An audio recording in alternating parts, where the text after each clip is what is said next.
Hello बच्चों, स्वागत है हमारे YouTube चैनल कॉन्सेप्ट सिग्मा में। मैं किशन यादव और आज हम करने जा रहे हैं क्लास 10th का मैथ, जिसमें एक्सरसाइज 5.1 करवा रहा हूं। चौथा क्वेश्चन का 3 पार्ट मैंने पिछले वीडियो में करवा दिया था। आज का जो क्वेश्चन होगा वो उससे आगे का, जिसमें चौथा, पांचवा, छठा आगे बढ़ते चलेंगे इस तरीके से। तो देखिए, आज का जो हमारा पहला प्रश्न होगा वो होगा क्वेश्चन नंबर 4 का चौथा। -10, -6, -2 और +2 आपसे पूछा गया निम्नलिखित में से कौन कौन एपी है। यदि कोई एपी है तो उसका सारवंतर यानी कि डी ज्ञात कीजिए और इसके 3 और पद लिखिए। इससे पिछला वीडियो यदि आपने नहीं देखा है तो वहां से जाके देख लीजिए, जिससे आपको सारवंतर डिफरेंस क्या होता है इसके बारे में अधिक जानकारी मिल जाएगी। तो डी निकालने के लिए हम क्या करते हैं, दूसरे पद में से पहले को माइनस करते हैं, फिर तीसरे में से दूसरे को माइनस करते हैं और चौथे में से तीसरे को माइनस करते हैं। यदि सारा डी यानी कि सारे डिफरेंस सेम हो जाए, सारा सारवंतर सेम आएगा तो समझेंगे ये एपी है। यदि सेम नहीं आएगा तो समझेंगे यह एपी नहीं है। चलिए लिख लेते हैं इस प्रश्न को। क्वेश्चन नंबर 4 है,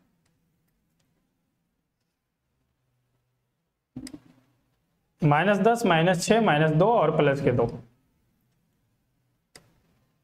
-10, -6, -2, +2 और ये इस तरीके से आगे बढ़ रहा है। आपको करना क्या है,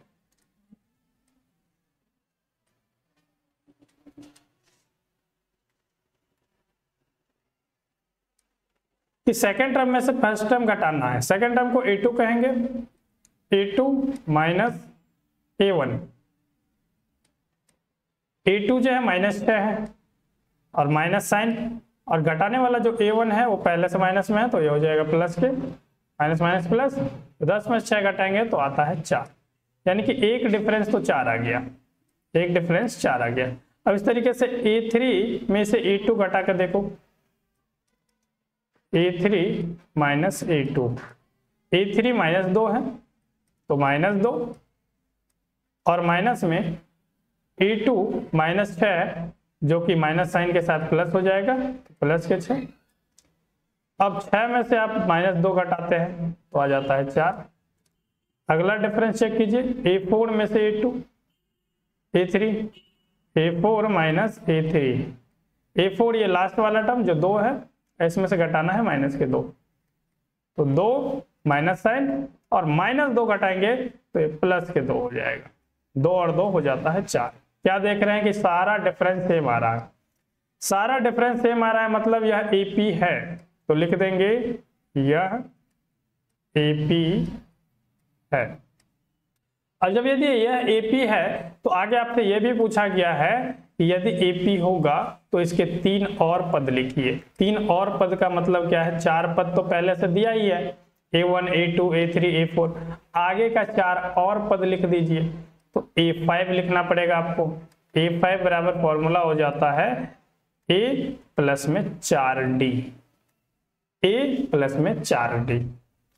a6 लिखेंगे तो a प्लस 5d, a7 लिखेंगे a प्लस 6d, a8 लिखेंगे a प्लस 7d। इस तरीके से बढ़ता जाता है। तो a का मतलब पहला पद आपके पास -10 है और प्लस में 4 गुने d जो आया 4 आया, तो -10 और प्लस में 4 चौके 16। 16 में से 10 घटा लेते हो तो आपको मिलता है प्लस के 6। a5 आ गया, a6 निकालना है आपको। a6 के लिए फॉर्मूला बनेगा a प्लस 5d। a आपका पहला टर्म होगा जो कि -10 है और प्लस में 5 मल्टीप्लाई d जो कि 4 है। -10 और प्लस में 5 चौके 20, 20 में से -10 घटाना पड़ेगा, यानी कि आंसर आ जाएगा 10। तो अगला टर्म बनता है 10। 3 पद बोला था, 2 निकाल दिया आपने, एक और निकाल दीजिए a7। a7 बराबर क्या बनेगा, a plus 6d। a plus 6d, a तो माइनस के 10 है पहला पद और प्लस में 6 गुने में डिफरेंस जो है 4 है, -10 प्लस 6 चौके 24। 24 में से 10 घटाते हैं तो आता है 14।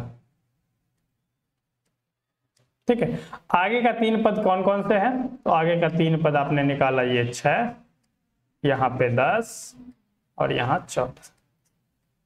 ये हो जाता है इसका आंसर। बढ़ते हैं नेक्स्ट 5वें पार्ट पे। 5वां में क्या दिया है क्वेश्चन, जरा उसको देखेंगे।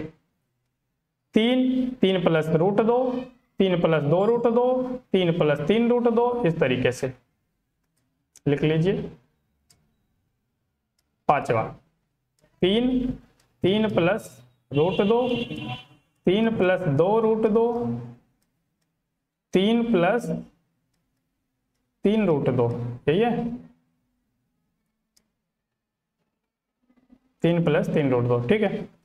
अब आपको डिफरेंस पता करना है। डिफरेंस पता करना है मतलब कि a2 माइनस a1 कर लो। पहला डिफरेंस आएगा यानी कि √3 प्लस रूट 2 माइनस 3। तो 3 प्लस रूट 2 में से 3 से 3 तो कैंसिल हो जाएगा, प्लस के माइनस के, तो बच क्या गया √2। डिफरेंस आ गया 2 √2।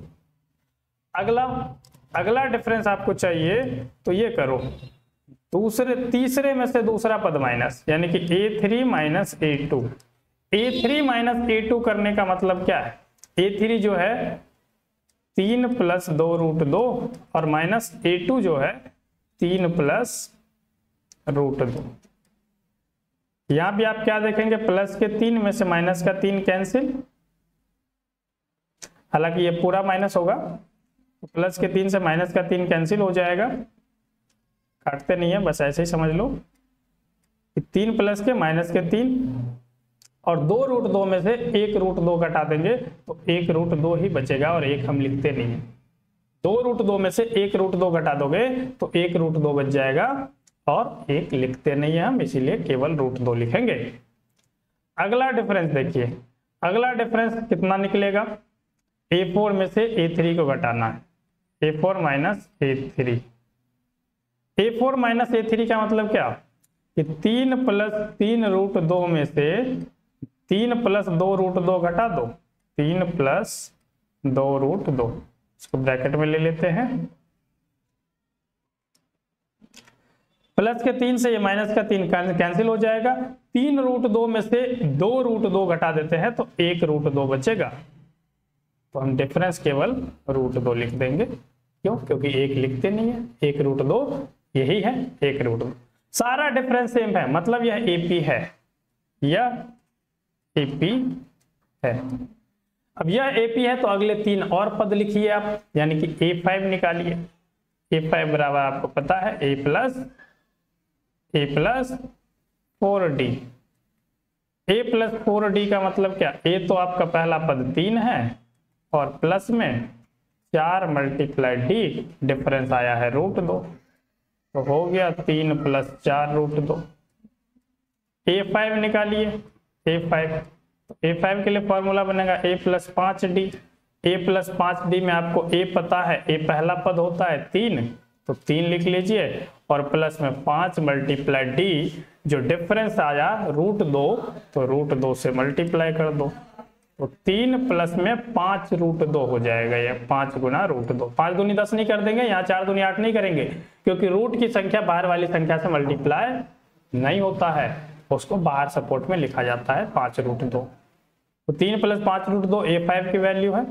अगला निकाल लीजिए A6 की, और ये A6 का था, A5 का ये आया था A6 का, और ये हो जाएगा A7 का। A7 बराबर A plus 6D। A plus 6D का मतलब क्या? A तो आपके पास 3 है और प्लस में 6 मल्टीप्लाई रूट 2, तो यानी कि 6 रूट 2, यही हो गया आंसर। ठीक है, तो इस तरीके से इसके चौथे और 5वें पार्ट हो जाता है कंप्लीट। आगे के लिए नेक्स्ट वीडियो में आपको देखना पड़ेगा, नेक्स्ट वीडियो में बाकी क्वेश्चन मिल जाएगा। तब तक के लिए धन्यवाद।